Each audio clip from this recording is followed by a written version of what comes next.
샬롬, 주님의 이름으로 문안합니다.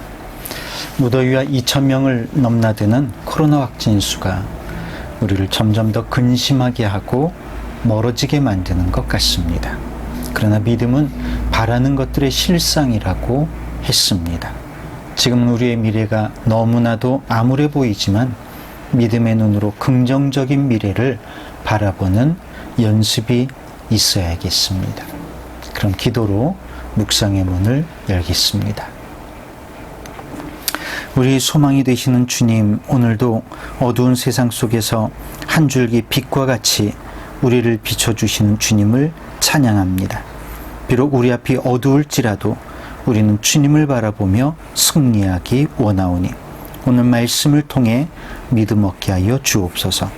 예수님의 이름으로 기도하옵나이다. 아멘. 먼저 성경 말씀을 찾아보도록 하겠습니다. 사사기 1장 11절부터 21절입니다. 사사기 1장 11절부터 21절 말씀을 같이 읽어보겠습니다. 거기서 나아가서 드빌의 주민들을 쳤으니 드빌의 본 이름은 기럇세벨이라. 갈렙이 말하기를 기럇세벨을 쳐서 그것을 점령하는 자에게는 내 딸 악사를 아내로 주리라 하였더니 갈렙의 아우 그나스의 아들인 온니엘이 그것을 점령하였으므로 갈렙이 그의 딸 악사를 그에게 아내로 주었더라. 악사가 출가할 때에 그에게 청하여 자기 아버지에게 밭을 구하자 하고 나귀에서 내리매 갈렙이 묻되 내가 무엇을 원하느냐 하니 이르되 내게 복을 주소서. 아버지께서 나를 남방으로 보내시니 샘물도 내게 주소서 하매 갈렙이 윗샘과 아랫샘을 그에게 주었더라. 모세의 장인은 개인 사람이라. 그의 자손이 유다 자손과 함께 종려나무 성읍에서 올라가서 아란 남방의 유다 황무지에 이르러 그 백성 중에 거주하니라. 유다가 그의 형제 시므온과 함께 가서 스밧에 거주하는 가나안 족속을 쳐서 그곳을 진멸하였으므로 그 성읍의 이름을 호르마다 하니라. 또 가사 및 그 지역과 아스클론 및 그 지역과 에그론 및 그 지역을 점령하였고 여호와께서 유다와 함께 계셨으므로 그가 산지 주민들을 쫓아내었으나 골짜기 주민들은 철병거가 있으므로 그들을 쫓아내지 못하였으며 그들이 모세가 명령한 대로 헤브론을 갈렙에게 주었더니 그가 거기서 아낙의 세 아들을 쫓아내었고 베냐민의 자손은 예루살렘에 거주한 여부수 족속을 쫓아내지 못하였으므로 여부수 족속이 베냐민 자손과 함께 오늘까지 예루살렘에 거주하니라. 아멘. 오늘 말씀은 사사기 1장의 말씀입니다. 사사기의 역사는 여호수아의 죽음으로 시작됩니다. 모세와 여호수아와 같은 걸출한 영웅의 시대는 갔습니다.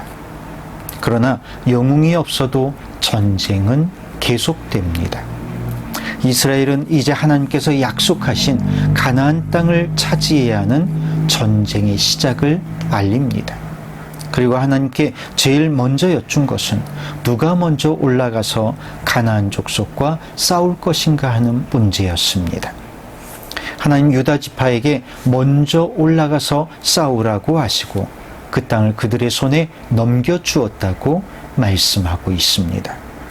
그리고 오늘 사사기 1장 11절에서 15절 말씀에 보면 여호수아의 절친 갈렙의 이야기가 나옵니다. 그는 여호수아의 말년에 내게 약속했던 그 약속의 땅을 달라고 명령만 하면 내가 가서 그 약속의 땅을 싸워서 쟁취하겠다고 말했던 것으로 유명하지요. 그런데 그의 딸도 역시 그와 닮은 모습입니다. 기럇세벨을 쳐서 그것을 점령하는 자에게 내 딸 악사를 아내로 주리라고 약속을 걸었던 그는 온니엘이 그것을 점령하자 그의 딸 악사를 아내로 주게 됩니다. 그런데 악사가 약속대로 출가할 때에 재미있는 장면이 연출됩니다. 그녀가 남편에게 자기 아버지에게 가서 밭을 구하자고 하더니 나귀에서 내립니다. 갈렙이 무엇을 원하느냐고 물으니 내게 복을 주소서. 아버지께서 나를 남방 땅으로 보내시니 샘물도 내게 주소서 하고 그 땅과 샘을 다 달라고 청하고 있습니다. 그러자 갈렙이 윗샘과 아랫샘을 모두 그에게 주었다는 것이죠. 만약 악사가 나귀에서 내려 샘을 달라 하지 않았다면 그 샘은 악사의 것이 되지 않았을지도 모릅니다. 믿음의 사람 온니엘은 사사기에 나오는 첫 번째 사사이기도 한데요. 악사의 요청에는 유업으로 받은 남방 땅을 지키려는 믿음이 나타납니다. 악사의 믿음은 여실히 아버지의 믿음을 닮았습니다. 갈렙, 온니엘, 악사의 모습은 천국 백성이 따라야 할 믿음의 본보기가 됩니다.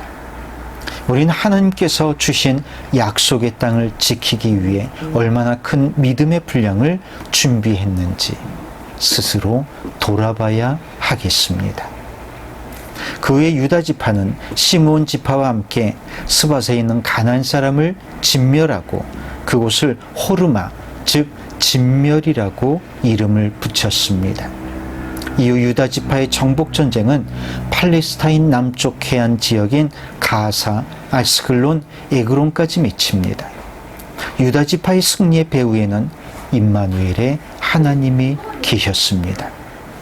이렇게 악사와 유다 지파의 쟁취하는 믿음을 보면서 우리가 믿음 생활을 하는 데 있어서 싸워서 지키려고 하는 믿음이 부족한 것은 아닌가 하는 생각을 해보게 됩니다. 하나님의 약속보다 현실의 두려움을 더 크게 생각하면 결국 실패할 수밖에 없습니다. 그러나 내 힘과 능력으로는 할 수 없지만 하나님이 함께 하시면 이길 줄로 믿고 끝까지 포기하지 않는 믿음이 있다면 된다는 것입니다. 힐러리처럼 일하고 콘디처럼 승리하라는 책에서 저자는 미국 최초의 여성 국무장관 매들린 올브라이트에 대한 인상을 한마디로 당당함이라고 표현하고 있습니다. 그녀는 키도 작고 낮은 구두를 신었지만 그녀는 꽤 커 보였다고 말하고 있습니다. 그렇습니다. 사람을 커 보이게 하는 것은 높은 구두굽이 아니라 자신감과 당당함입니다. 마찬가지로 성도가 갖춰야 할 것은 주님을 향한 믿음과 세상을 향한 당당함입니다. 이제는 상황을 이야기하지 말고 믿음에 대해 이야기해야 되겠습니다. 우린 지금 상황을 이야기하고 있습니까? 믿음에 대해 이야기하고 있습니까? 지금까지 우리가 사람들에게 보여주었던 언어는 상황에 대한 언어입니까? 믿음에 대한 언어입니까? 우리 스스로 돌아볼 필요가 있는 것 같습니다.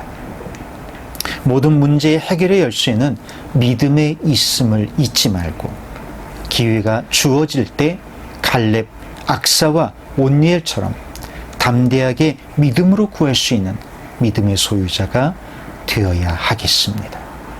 오늘 담대하게 주님 앞에 믿음으로 간구하는 믿음의 사람이 꼭 되기를 주님의 이름으로 축원합니다. 기도하겠습니다.